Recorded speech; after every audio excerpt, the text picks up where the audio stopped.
আপনি আমাকে ভেজালেন কেন? প্রশ্নের উত্তর না পেয়ে উল্টে প্রশ্ন করায় আবরার রেগে যায়। তারপর বলে, হাউ ডিয়ার ইউ? সাহস তো কম না আমার। প্রশ্নের অ্যান্সার না দিয়ে উল্টো আমাকে প্রশ্ন করছো। আবরারের রাগের কণ্ঠস্বর শুনে আতিয়া ভয় পেয়ে গেল। তবুও সেটা আবরারের সামনে প্রকাশ করলো না। না মনে করে আপনি আমাকে এইভাবে এই শীতের মধ্যে ভিজিয়ে দিলেন কেন? আমার কত সুন্দর স্বপ্ন, তাও এইভাবে পানিতে ডুবিয়ে মারলেন। এই মেয়ে, নামো আমার বেড থেকে তাড়াতাড়ি। আতিয়া বেড থেকে নামতে বলল। নামছি নামছি। বেটে মনে হয় হীরা জহরত রাখা, সেই জন্য আমার বেটে আসা যাবে না। আতিয়ার কথায় পাত্তা না দিয়ে বেটের ভিজা বিছানা সরাতে সরাতে বলল, আমার বেডে কোনো গায়ে পড়া মেয়ের জায়গা নেই।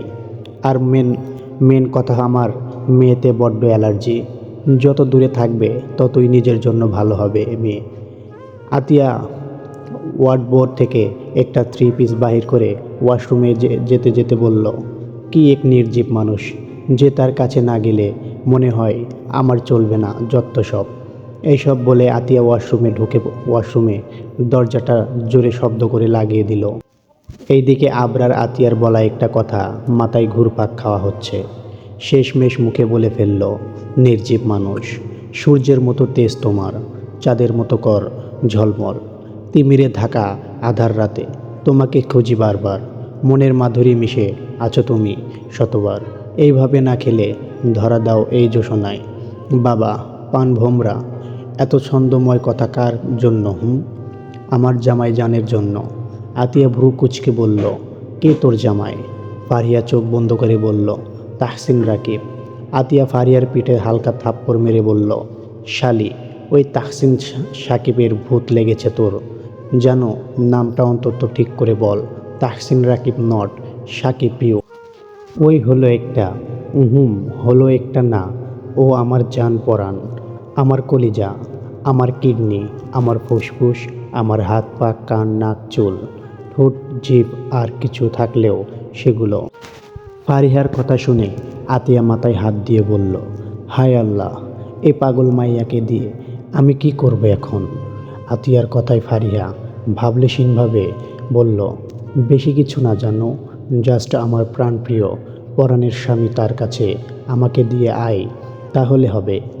হ্যালো বন্ধুরা, আসসালামু আলাইকুম। আমার ভিডিওটি যদি ভালো লাগে অবশ্যই চ্যানেলটি সাবস্ক্রাইব করে পাশে থাকা বেল আইকনটি প্রেস করবেন। আতিয়া এইবার ফারিহার দিকে তাকিয়ে বলল, পান ভোমরা, তুই জানিস তুই একদম পাগল হয়ে গেছিস, তোকে এইবার পাবনায় ভর্তি করাতে হবে। ফারিহা চোখ বন্ধ করে এক হাত বুকে দিয়ে বলল, জানো, আমি পাগল হয়ে গেছি, সেটা তাহসিন রাকিবের জন্য। এখন পাবনায় ভর্তি করালে আমি জীবনেও সুস্থ হব না। আমার এই পাগলামি কোনো পাগলের ডাক্তার না, স্বয়ং আমার তাহসিন রাকিব ঠিক করাতে পারবে। আচ্ছা। ফারিহা চোখ খুলে বলল, কি আচ্ছা? এই যে তোর বিয়ে করার ভূত লাগছে, আন্টিকে বলতে হবে বিয়ে দেওয়ার জন্য। সমস্যা নেই, বলে ফেল, কিন্তু ছেলেটা যেন তাহসিন রাকিব হয়। করছিস কেন? 100 বার। কি বাল? আতিয়ার আগে উঠে যেতে যেতে বলল, তোর জামাইয়ের। আতিয়ার পিছু পিছু ফারিয়া যেতে যেতে ন্যাকা কান্নার ভান করে বলল, হায় আল্লাহ, আমার জামাইয়ের আমি জানলাম না, তুই জানলি কিভাবে? এই তুই কি? ফারিয়াকে কথা শেষ করতে না দিয়ে আতিয়া বলল, এই মেয়ে, চুপ কর। তোর জামাইকে আমি কই পাবো? ফারিয়া স্থির নিঃশ্বাস ফেলে বলল, তাহলে ঠিক আছে, কিন্তু তোকে আমি কোনোদিন বলতে শুনিনি। এই মেয়ে, এটা কবে শিখলি? ফারিয়ার কথা শুনে আতিয়া ওই ভাব থেকেই বলল, ওই নির্জীব মানুষ থেকে। ফারিহা বাহবা দিতে দিতে বলল, বাহ বাহ, খুব উন্নতি হয়েছে দেখছি আমার জানুটার জিজুর সাথে থেকে। জিজুর কথার স্টাইল এখন আমার ওপর অ্যাপ্লাই করছিস। সাব্বাস বেটা, সাব্বাস। মুখ ফসকে যে কি বলে ফেলেছে এটা এখন স্মরণে আসলো। ফারিয়ার কথা শুনে তাই আতিয়া নিজের মনে মনে বলল, শেষমেশ ওই নির্জীব মানুষের ছোঁয়া লাগলো আমার। ছি ছি, এফ আমার সব প্ল্যান নষ্ট করে দিচ্ছে বারবার। তোরা কি করছিস? একটা কাজও ঠিকভাবে করতে পারছিস না কেন? শুয়োরের বাচ্চারা। একটা লোক ভয়ে ভয়ে সামনের ব্যক্তিটিকে বলল, বস বস। আসলে আসলে কি আসলে? আসলে বলছিস, যা বলার ক্লিয়ার করে বল। বল নয়তো আমার রিভলভারের যেই কয়টা গুলি এখন আছে সব কয়টা তোর বুকের ভেতরে বাম সাইডে ঢুকিয়ে দেব। বস, লোকটির হুঙ্কার ছাড়া কথাই সবাই ভয়ে জড়সড় হয়ে গেল। কেউ কেউ কেঁপে কেঁপে উঠল। সবার মধ্যে থেকে রেজাউল নামক এক বডিগার্ড বসের সামনে এসে মাথা নিচু করে বলল, বস, আমরা সব প্ল্যান মাফক করছি, বাট সে কীভাবে যেন আমাদের প্ল্যান জেনে ফেলেছে, তাই আমাদের প্ল্যান প্রতিবার বিফলে যাচ্ছে। আমার মনে হচ্ছে আমাদের নিজেদের মধ্যেই কোনো শত্রু আছে যে আমাদের প্ল্যানের যা খবর সব এএফের কাছে পাচার করে দিচ্ছে। রেজাউলের এমন কথা শুনে বস লোকটি আবারও হুঙ্কার ছেড়ে বলল, আমার খেয়ে আমার পরে, আমার পিছনে ছুরি, আমি তাকে খুন করে ফেলবো, একদম বিনা কষ্টে খাতির যত্ন করে। কে আমার নুন খেয়ে আমার পিছনে ছুরি মারছিস? ভালো চাস যদি বেরিয়ে আয়, নয়তো আমি একবার খুঁজে ফেলে তাকে আমার টেকনিকে মারবো। আর তোরা জানিস নিশ্চয়ই আমার ক্ষমতা কত, 5 মিনিটও লাগবে না খুঁজে বের করতে।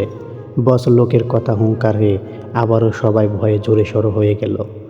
এর 2 মিনিট স্তব রইল এমন পরিবেশের মধ্যে একটা ছেলে বস নামক লোকের সামনে আসলো। এটা দেখে বস নামক লোকটি বলল, শুয়োরের বাচ্চা, তাহলে তুই এএফকে প্রতিনিয়ত খবর পাঠাচ্ছিস? লোকটি মাথা নিচু করে ভয়ে ভয়ে বলল, জি বস।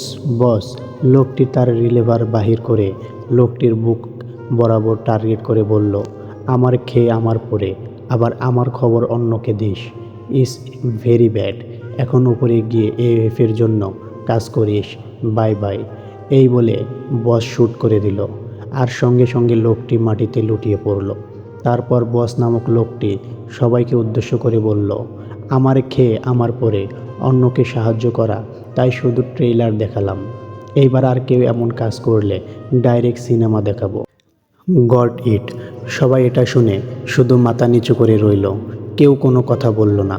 কিন্তু এদের সবার মধ্যে বস নামক লোকটির কথা আর ট্রেইলার দেখে বাঁকা হাসি দিয়ে মনে মনে বলল, ট্রেইলার যদি তুই দেখিয়ে থাকিস তাহলে সিনেমা দেখার জন্য হলেও আমি অপেক্ষা করব, কারণ ট্রেইলার তো হলেও সিনেমা সম্পূর্ণ অন্যজনের হাহা। দাদিজান, ও দাদিজান, মিসেস মোহনা বলল, কি হয়েছে দাদুমণি? দাদাজান কোথায়? মিসেস মোহনা সোফায় বসতে বসতে বলল, তুই জানিস না তোর দাদাজান এখন অফিসে আছে?